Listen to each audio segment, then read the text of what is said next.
Okay, those are the top headlines at this hour, but meantime, let's focus on an ET Now exclusive. Cairn India has undertaken a lot of CSR initiatives, but the one that tops all is the change of landscape at Barmer.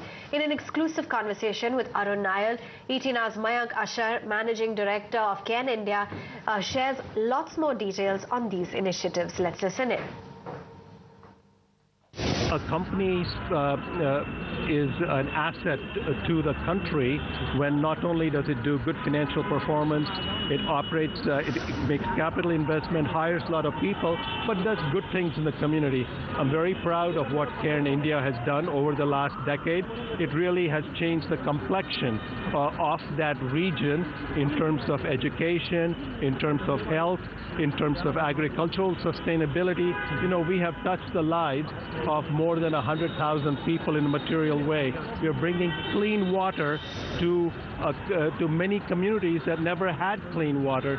So it is really a great story. It's a great CSR story, and it's a tribute to the company and its employees that do very good things in the Barmer region. So what are your targets for the Barmer unit for this fiscal? Are they on track? You know, broadly, if you look at business targets, yes, we are on track. That's what we talked about in the last quarterly earnings call. And you know, it's a very difficult time in terms of oil prices. But despite that, we are on track. And the main reason why we are on track is Cairn still uses very cutting-edge technology in India. So as an example, the EOR project is the largest of its kind. Very, very proud of the people doing that. Right, so have you been able to assess what kind of revenue benefit is going to make the EOR is going to make to your exploration? Well, you know, what I can say broadly, you know, the EOR has many components. We put in the first component in Mangla, and we believe it will be a good return project. The subsequent EOR projects they're different fields, and it will require us to build on the lessons we have learned, and we will continue to progress on the EOR front in Rajasthan. Right, sir. So we have also heard that you have moved the Delhi High Court. What are your pleadings before the court? Yeah, I've already talked about that. You know, as far as, you know, what we are looking for is timely closure on some matters. It's not a big issue, right. Because if we get timely closure, then fundamentally we can invest in confidence, and that is very good for Cairn and our partner ONGC. And one final question, so what are your expectations from the budget, sir? So what as an industry? Oh, sure. As far as the union budget? Yes. You know, what has happened on the budget, one last question and the answer, is the world today is very different than it was perhaps 2 or 3 years ago, especially oil prices. So we have levies like cess and so on that made some degree of, I would say, harmony at $100, right. Okay, about dollars per barrel crude. But today, when the oil price has come down to $40, these levies have become an increasingly high burden.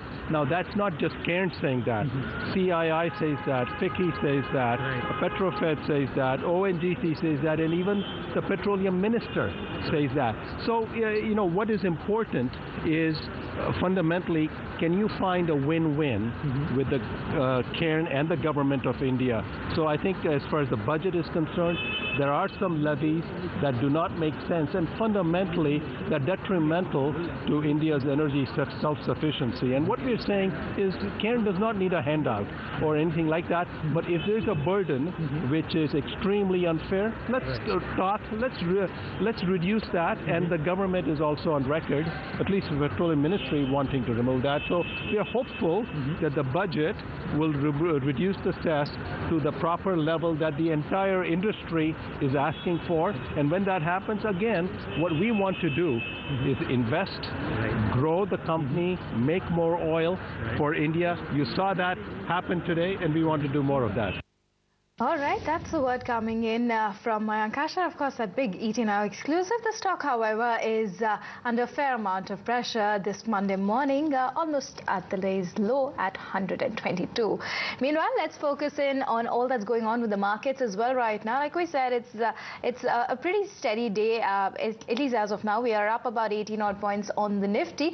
But let's bring on board our experts who will be with us over the next half an hour. We've got Mitesh Thakkar, Sandeep Wagh, Bagle, Shrikant Chauhan, Sumit Bagaria, as well as Chandan Taparia, who will be joining in. Well, gentlemen, before we get started, a quick reminder as well, of course, for all our viewers that if you'd be taking on board any of the advices given on the show, please do consult your own investment advisor as well before taking any positions. Mitesh Thakkar as well as Sandeep Bagle right here with us. And Mitesh, some bit of relief after what's been a rather torrid week, you'd have to say, for the markets. But from these levels of almost